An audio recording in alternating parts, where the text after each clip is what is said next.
Benang Laba-Laba by Ryunosuke Akutagawa.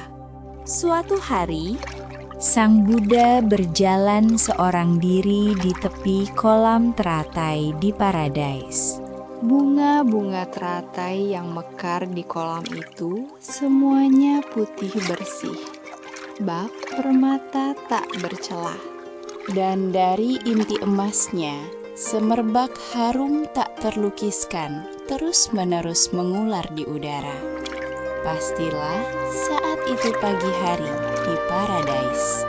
Tak lama kemudian, Sang Buddha berhenti di tepi kolam itu dan menengok melalui dedaunan teratai yang menutupi permukaan air, menangkap sekilas pemandangan di bawahnya. Sebab di bawah kolam teratai di Paradise ini terhampar dasar hell, dan melalui air sebening kristal, pemandangan Sungai Sansu dan Gunung Jarum terlihat dengan kejernihan seolah dipandang melalui cermin.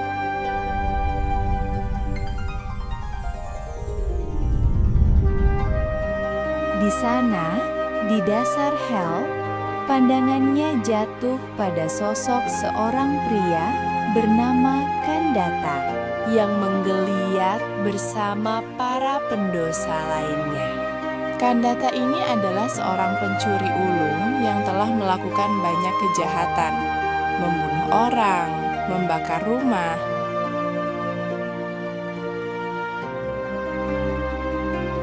Namun ia pernah semasa hidupnya melakukan satu perbuatan baik. Ini terjadi ketika suatu hari ia melewati hutan lebat.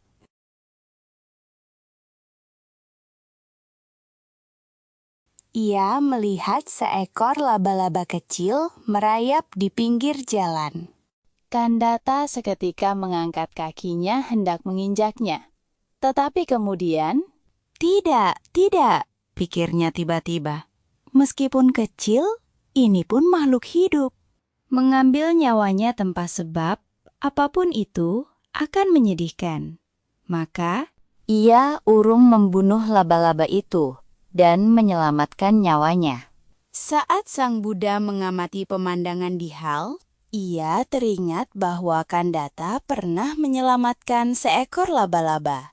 Dan ia memutuskan bahwa sebagai balasan atas satu perbuatan baik itu, ia akan, jika mungkin, menyelamatkan pria itu dari hell. Beruntung, saat melihat ke dekat, di atas sehelai daun teratai hijau giok, ia melihat seekor laba-laba Paradise sedang memintal benang peraknya yang indah. Sang Buddha dengan lembut meraih benang laba-laba itu dan melalui bunga-bunga teratai putih bersih itu, menurunkannya lurus ke dasar hell jauh di bawah. Itulah Kandata di dasar kolam darah hell, tenggelam dan muncul bersama para pendosa lainnya. Ke arah manapun mata memandang, hanya kegelapan pekat. Dan ketika sesuatu tampak samar mengapung dari kegelapan itu adalah jarum-jarum mengerikan dari Gunung Jarum yang berkilauan. Sebuah kehampaan yang tak terlukiskan. Terlebih lagi, sekelilingnya sunyi senyap seperti kuburan. Dan satu-satunya suara yang terdengar hanyalah desah napas lemah para pendosa. Ini karena mereka yang jatuh ke sini, tak diragukan lagi, telah benar-benar kelelahan oleh berbagai siksaan hell. Kekuatan mereka bahkan untuk berteriak pun telah lenyap.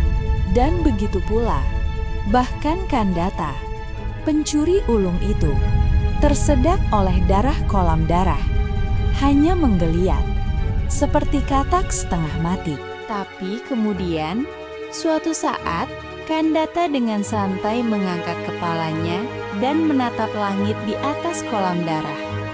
Dan lihatlah, melalui kegelapan yang sunyi itu, dari langit yang sangat-sangat jauh, sehelai benang laba-laba perak yang ramping, Seolah takut terlihat, turun berkelip, perlahan, tepat di atasnya.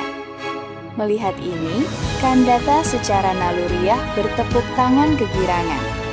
Jika ia berpegangan pada benang ini dan memanjat sejauh ia bisa, ia pasti akan lolos dari hell.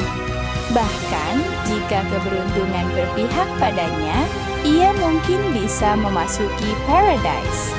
Maka, ia tak akan lagi didorong naik gunung jarum, pun tak akan lagi tercebur ke kolam darah.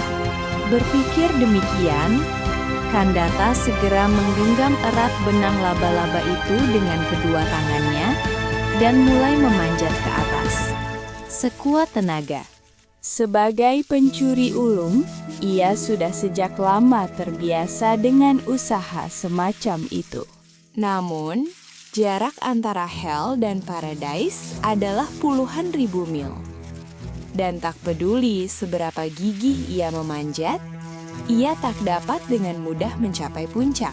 Setelah memanjat beberapa saat, Kandata akhirnya merasa letih dan tak sanggup lagi menarik dirinya naik seinci pun.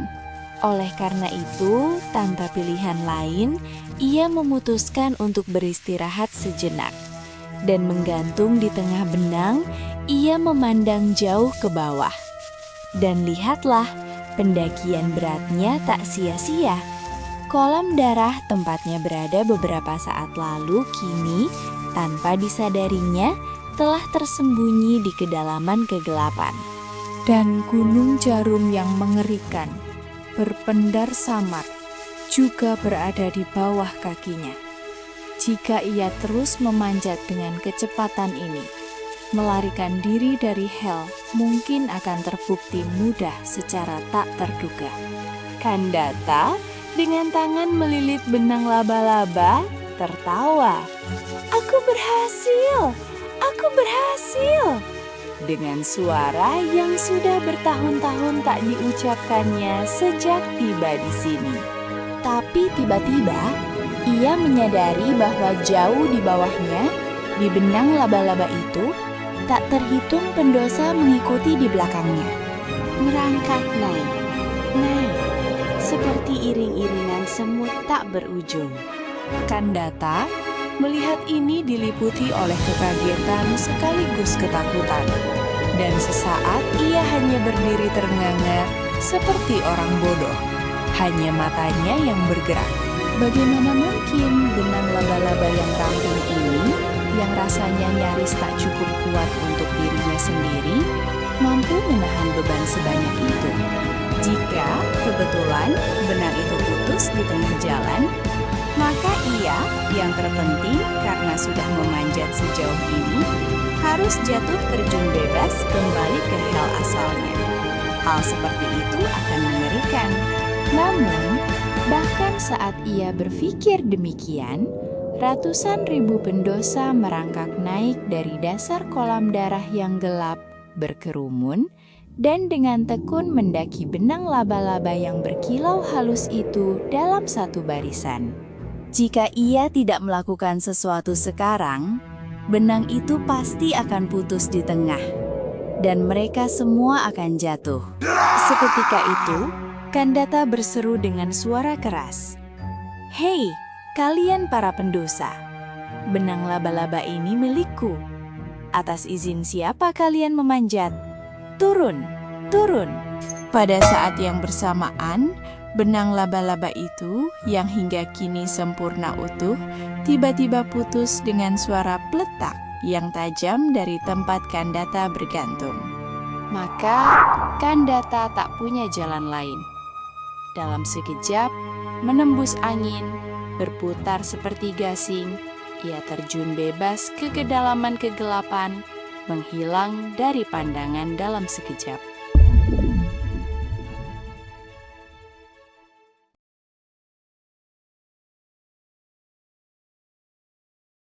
Yang tersisa hanyalah benang laba-laba paradise, berkelip samar, menggantung pendek di tengah langit yang tanpa bulan atau bintang. Sang Buddha berdiri di tepi kolam teratai di paradise. dengan tenang menyaksikan seluruh rangkaian peristiwa ini.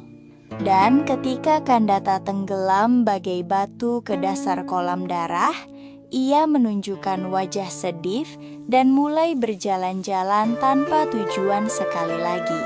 Keinginan Kandata yang tak berhati untuk lolos dari hell seorang diri, dan ia menerima hukuman yang setimpal dengan hati itu dan jatuh kembali ke hell asalnya, ini di mata Sang Buddha pastilah tampak menyedihkan.